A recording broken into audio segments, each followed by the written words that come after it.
ntabwo byumvikana, nta nubwo bifite sansi. Urambwira ngo turi urubyiruko rw'igihugu kandi twebwe imbaraga z'igihugu, ariko nitwe dukennye.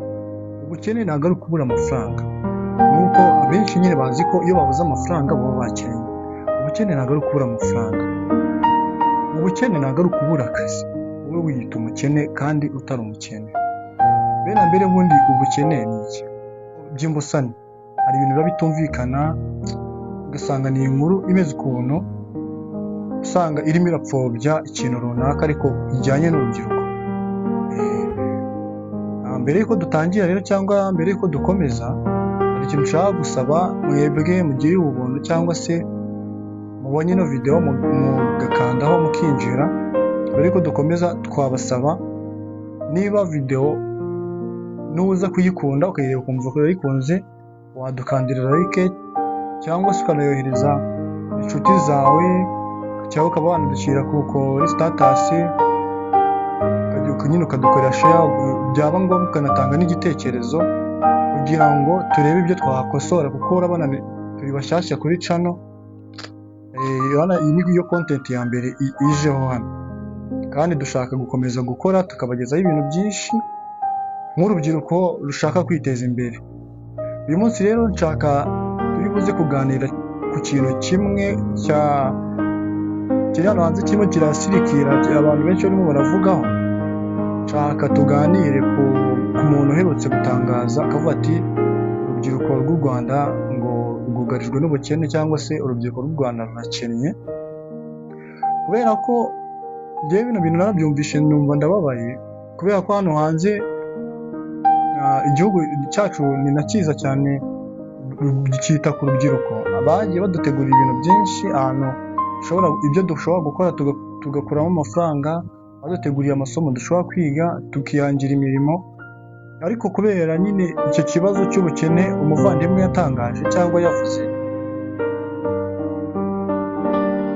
ubukene bwacu butuma tudahumuka amaso. Yumve neza, ubukene bwacu butuma tudahumuka amaso, mu mutwe wacu ugasanga twifitiyemo ibindi. Mperutse kuganira n'umuntu, tuganira ku bukene, ikintu gitera ubukene, tuganira ubukene ni iki, umuntu kugira ngo ave mu bukene bundi ni izihe nzira ashobora gucamo, cyangwa se n'ibyo ashobora gutekereza kugira ngo ave mu bukene. Bijya bibabaza cyane iyo ubona abajeni benshi barimo baravuga ngo turakennye, nta kazi dufite, nta mafaranga, nta bintu byo gukora bihari mu Rwanda, byagenze gutya. Nyamara ibyo ngibyo byo ndabibona cyane binariho. Akazi karabuze, ibyo gukora byarabuze, ariko ntabwo byabuze ku rubyiruko rwose. Urubyiruko rudafite ibyo gukora rubifitemo uruhare. Uri umusore ufite imbaraga, uri inkumi ufite ubwenge, ufite imbaraga, gute utubwira ngo urakennye? Ntabwo ukennye, ahubwo ufite imyumvire. Hari ibyo uri gutekereza, hari imyumvire ufite mu mutwe wawe iri gutuma wowe wiyita umukene kandi utari umukene. Mbere na mbere ubundi ubukene ni iki? Ubukene ntabwo ari ukubura amafaranga, nk'uko abenshi nyine bazi ko iyo babuze amafaranga baba bakennye. Ubukene ntabwo ari ukubura amafaranga, ubukene ntabwo ari ukubura akazi. Ubukene ntabwo ari uko wagiye gusaba akazi bikanga. Ubukene ntabwo ari uko wize ukabura minerivare, ubwo ntabwo ari bwo bukene. Ahubwo tekereza impamvu wabuze akazi, tekereza impamvu nta mafaranga ufite, tekereza impamvu wabuze amafaranga ya minerivare, tekereza impamvu. Ariko sinshaka ko mu mpamvu uri buze utekerezamo yuko impamvu wabuze minerivare ari ubukene, impamvu wabuze akazi ni ubukene, impamvu wabuze amafaranga runaka yo gukemuza ibibazo ni ubukene. Kubura amafaranga wenda ni ibibazo, ariko ntabwo ari ubukene. Reka tubisobanure gutyo. njye nijya kugusobanurira ngo ubukene ni iki, mbere na mbere ubukene ni ibitekerezo. Ese iyo twakennye tuba twabuze iki? Iyo twakennye tuba twabuze ibitekerezo. Ndaguha urugero. Ese ubyutse mu gitondo wareba muri wallet yawe ugasanga amafaranga arimo, aho kugira ngo usohoke ujye gushaka amafaranga ukigira mu buriri ukaryama. Ese ubwo ubukene ni ukubura amafaranga cyangwa ubukene ni ugutekereza yuko naho yava ukajya kuryama? Noneho nuryama mu kanya gatoya uri buze kuryama usinzire yego, ariko nibigera nimugoroba ntacyo kurya ufite mu nkono, uri buze gutekereza neza ko ushonje. Uri buze gutangira gutekereza ko ushonje, utekereza icyo wakora kugira ngo urye, nta mbaraga ufite zo kujya kugishaka. Ubukene ni ibitekerezo tugira kubera ko twumva ko ari byo tudafite, tukahita twiyumvisha ko ari n'ibyo tudashoboye, kandi mu by'ukuri turashoboye, imbaraga turazifite. Njyewe ndakennye, ariko se nkennye iki? Ibitekerezo. Gute nize nkaba nicaye? Ese nize iki? Wenda reka dore ko leta irimo iradushishikariza kwiga imyuga, tubare wende nize wende culinary art, ibintu bijyanye nyine no gutegura amafunguro, ibyo kunywa n'ibiki. Usanze umujeni wize ibyo bintu arimo aravuga ngo arakennye, ngo yabuze akazi. Wemerewe kugenda waguza. Icya mbere ni bya bitekerezo ugomba kugira kugira ngo utangire business, wanaguza.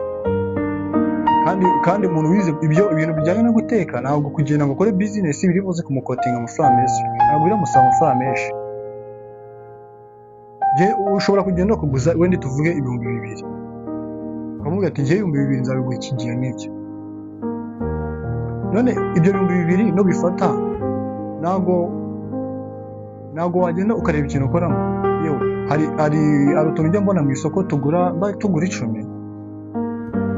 Banjiya nyine sinzi mba mwaragiye ahantu mu cyaro, ahantu utuntu tw'utubanjiya, ukabona banjiya ni ifu y'ubugari. Ifu y'ubugari ufata nyine ukayiponda, ugashyiramo ibitunguru, hanyuma ugasonga ubugari nyine, hanyuma ukagenda ukata duto duto ukaranga mu mavuta. N'ibyo byakunanira umuntu w'umujene, ariko urimo uragenda uvuga ngo urakennye. Nkwaye urugero rw'ikintu gitoya, wagenda ugafata nyine ako kantu kagakora gatoya, karaciriritse. Mbere na mbere wikumva ko ikintu kiraciriritse kiragaragara nabi. Mbere na mbere ubwo ni ubukene urimo urahuriraho, kuko kumva ko icyo kintu kigaragara nabi.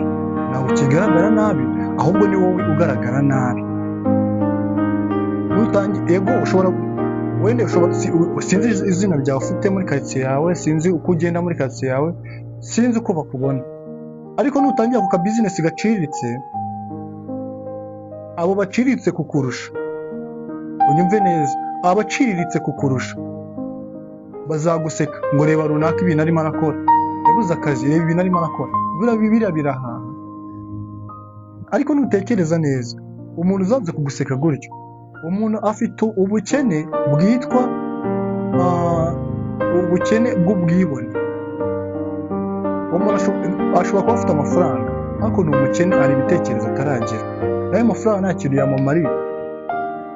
Abantu nk'abo rero bafite ubukene bw'ubwibone, iyo bahombye, wenda bari bafite business cyangwa bari bafite imishinga runaka bagahomba, bahita bagwa hasi no si baba bazongera no kubyuka. Akenshi uhita usanga abo bafite ubukene bw'ubwibone bahita bajya gusabiriza, utajya mu busabiriza ukiba, utajya kwiba ukabura apfuye. Usanga nyine uhita ushakira mu ngeso mbi. Ugasanga abakobwa wenda bari bafite akantu bakora, kubera ubwibone bakumva hari ibyo batakora, bakaba bagiye mu busambanyi, tayari bakuyemo indwara. Noneho kubera bya bitekerezo batagize, bazatangira gutekereza yuko ibyo barimo ari bibi, bakuyemo indwara. Sinzi niba muri muranyumva neza. Uzatangira gutekereza ko ibyo urimo ari bibi, wikuyemo indwara. Iyo ndwara noneho izakumunga ikubuze noneho no gukora na bya bindi wari ushoboye mbere yo kujya mu busambanyi. Wende sinzi niba ibyo ndi kuvuga byumvikana, ariko birababaje cyane kubona urubyiruko ruri hano hanze rurimo ruragenda rutangaza ngo turakennye, Perezida Paul Kagame dufashe, turakennye. Ahubwo wende ushobora kuvuga ngo njyewe nize ibi, akazi kabyo ntabwo kari kuboneka, reka mpindure. Kubera bya bitekerezo nakubwiye, gira ibitekerezo, reka mpindure. Hano hanze hari imyuga, gute natavuga ngo reka njye kwiga guteka, gusudira, kogosha. Ibyo ni ibintu bikenerwa buri gihe, kuko turubaka amazu, turarya, turiyogoshesha, abamama bakoresha inzara, abakobwa bakoresha imisatsi. Kubera iki? Hari imyuga y'ubudozi, hari iki? Gute wabuze icyo ukora? Ibyo gukora birahari, ahubwo nuko wende tutazi kubikora. Ibitekerezo byacu biri hehe? Biri kuri social media. Urasanga umusore arabyuka mu gitondo ari kuri TikTok, aho kugira ngo atekereze yuko wenda iyo TikTok ashobora no kuyibyaza umusaruro, akikorera twa tuntu twe duciriritse akayatumiza kuri TikTok. Ninzaho nkabona video yawe, nkabona ukora utuntu twiza, wenda tuvuge nshobora kubona wenda urugero, ngira ngo habaho ubudozi bw'inkweto, nkabona wenda udoda inkweto, sibyo? Noneho izo nkweto nkavuga ati rero ndabona udoda inkweto, nkabona nanjye mfite wenda nk'inkweto zifite ikibazo, nkaba naguhamagara cyangwa nkanazikuzanira ukankorera. Ariko se nidukomeza ubunebwe tugakomeza kwishyiramo ngo Paul Kagame igihugu cyacu mudufashe, aho ngaho nta kintu uzageraho, ahubwo tuzakomeza tubabare, ko dukeneye byinshi cyane. Noneho iyi si ahantu irimo irajya irihuta cyane. Urubyiruko ubu nibwo twakabaye duhangayika, tugakora cyane, tugashyiramo imbaraga. Ariko ubu ngubu uri kureba ugasanga ukavuga ati urubyiruko rw'ubu ngubu twese turimo turimagina turakennye. Rero nshaka kubabwira ibintu bitatu wakora kugira ngo uve mu bukene bwawe. Ikintu cya mbere, banza utekereze, ese ndakennye? Mbere na mbere emera ko ukennye. Emera ko ukennye. Niba ukennye byemere, urakennye. Mbibutse, ntabwo nababwiye ko gukena ari ukubura amafaranga, ngo gukena si ukubura akazi. Banza wemere ngo ndakennye. Noneho numara kwemera ko ukennye, tekereza ngo ukennye iki? Ukennye iki? Ukennye iki? Numara gusanga kumenya icyo ukennye, njyewe icyo nakubwira icyo ukennye ibitekerezo. Nuhaguruka ugatekereza ukavuga ati njye nkeneye gukora iki ngiki, ndabyutse nsanze amafaranga mfite, ngomba kujya kuyahiga kandi ngomba kugaruka nyazanye. Ibyo ngibyo numara kubitekereza ukabibona neza, ukavuga ati ibi ndabibonye, ubukene ndabuvamo bigenze gutya. Ibyo ngibyo ndakeka numara kumenya yuko ukeneye guhaguruka ukagenda ukajya guhiga, ibintu bizizana, amafaranga azaza. Nibyuka mu gitondo nkavuga ati njye ndakennye, nta hantu ndibuze gukura amafaranga, nkaryamye, nta kintu biri buze kugeza. Icya gatatu, ese ko maje kubona ko nkennye, mwibaza nkennye iki nkakibona, kugira ngo icyo nkennye nyibone biransaba iki?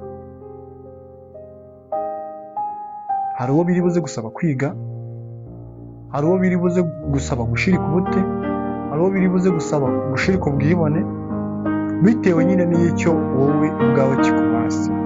Ushobora kuvuga ngo njyewe igituma najya gukora nuko nta mafaranga mfite, nuko tuvuge wende nuko igishoro mfite si gihagije, ufite makeya bitewe na plan ufite. Kuki utatekereza ko icyo gishoro ufite gitoya utagikoresha mu nyungu zo kubyaza amafaranga? Kuki utakora ibitoya nyine bingana n'ubushobozi ufite ukareka ubwibone? Usanga ufite 10,000 wenda ni urugero, ukavuga ati njyewe ntabwo nacuruza utuntu twa feke ngo tubenya iki. Ibintu byose birashoboka.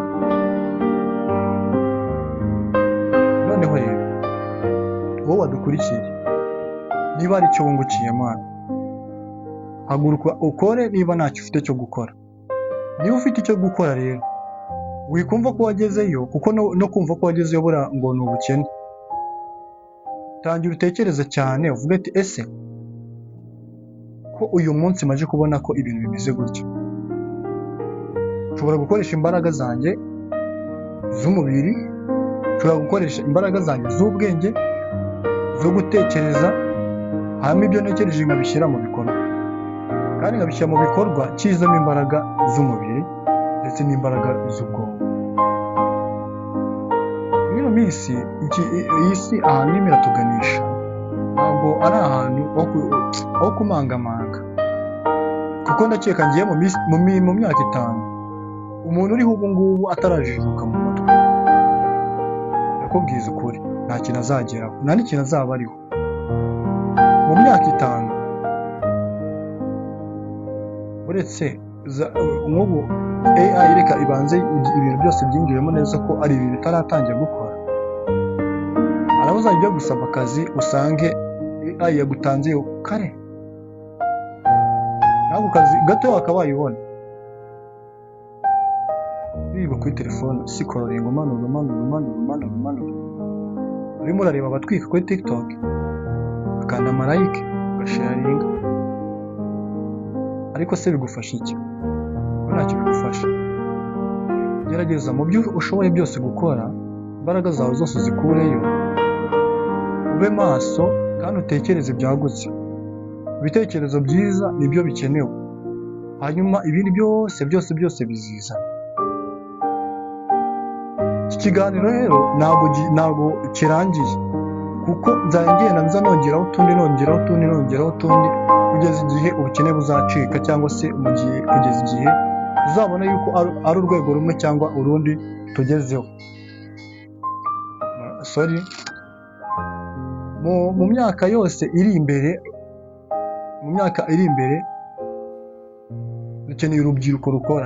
Ibaze niba mu Rwanda dufite siroga ivuga ngo urubyiruko ni imbaraga z'igihugu kandi zubaka.